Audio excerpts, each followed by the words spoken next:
Greetings, my friend! Welcome to the fire. I've said it before, and I'm pretty sure I'll say it again many, many times. But games like D&D are collaborative. You need to work together. DM kills my cleric's god and tries to force a conversion. r/RPG horror stories posted by Albatross. I don't remember it well, but it was the straw that broke the camel's back and had my D&D group expel someone. I was playing a homebrew D&D campaign with my usual group of about 6 people. The DM for this particular campaign was well known as a control freak, cheater, and pathological egotist. We had put him in charge of DMing because, as a player, he constantly derailed things with his ridiculously OP characters. We thought maybe giving him a sense of control would help him cool off. I know. We didn't want to kick him out of the group because he was a friendly guy. But boy, was he a piece of work. We'll call him Bob. My character for the campaign was a Kenku cleric named Buttons. He had been raised by humans with a human god and only recently learned anything about Kenku culture. He had set out on the quest with a little Bible for the Kenku deity, Corlin, and his entire motivation was to grow into his culture, learn about it, and pass it on to others. The Bible was the only connection Buttons had to his culture. It had been left with him on the doorstep of the human family who had adopted him. He regularly prayed to and called upon Corlin. A lot of humans said Corlin didn't exist, but Buttons was fierce in his devotion. As to whether or not Corlin was real, it didn't matter because Buttons believed, and that belief was a central tenet of the character. Bob loved really over-the-top, dramatic stories, and within a few sessions, our characters were having straight-up run-ins with gods. There was no such thing as a chill campaign with Bob. Every campaign was an Avengers-level threat with world-ending consequences. Every session felt like a grand finale. At some point, the party went into a dungeon and obtained an artifact that was cursed and linked to an evil god. My cleric called upon Corlin as usual, and Corlin finally answered. Sounds awesome, right? Wrong.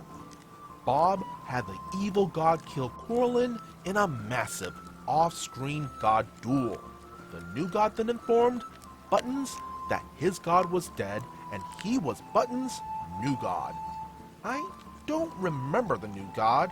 It wasn't a Kenku god.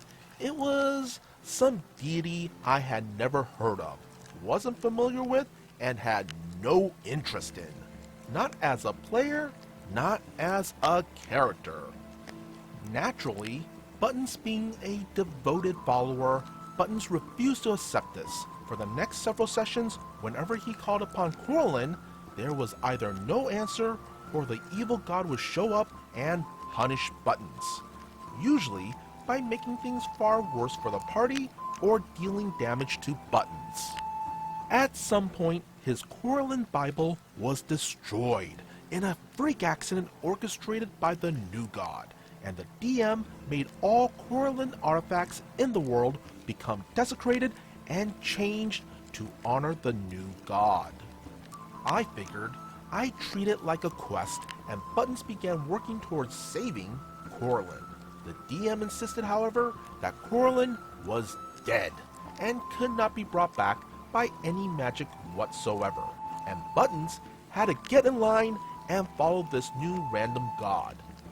Any spell Buttons cast that invoked Corlin was basically an automatic fail, and the evil new god periodically showed up to proclaim everyone must follow him. The whole party got behind Buttons, despite many of them finding his proselytizing annoying, and try to cook up ways to defeat the evil god. We visited all sorts of temples and warlocks and other clerics, and the DM was like, "No, he's too powerful. He's the most powerful god, and you can't bring Corlin back." It was clear it was some sort of power trip, and eventually I just stopped coming to sessions since Buttons had no real reason to be there. TLDR, the DM killed a god who is well established in the lore, assigned my cleric a new god, ignoring the fact that my character's connection to the religion was really just a connection to his own culture, and punished everyone anytime you try to bring up the dead god. Yikes. Wow. Yeah.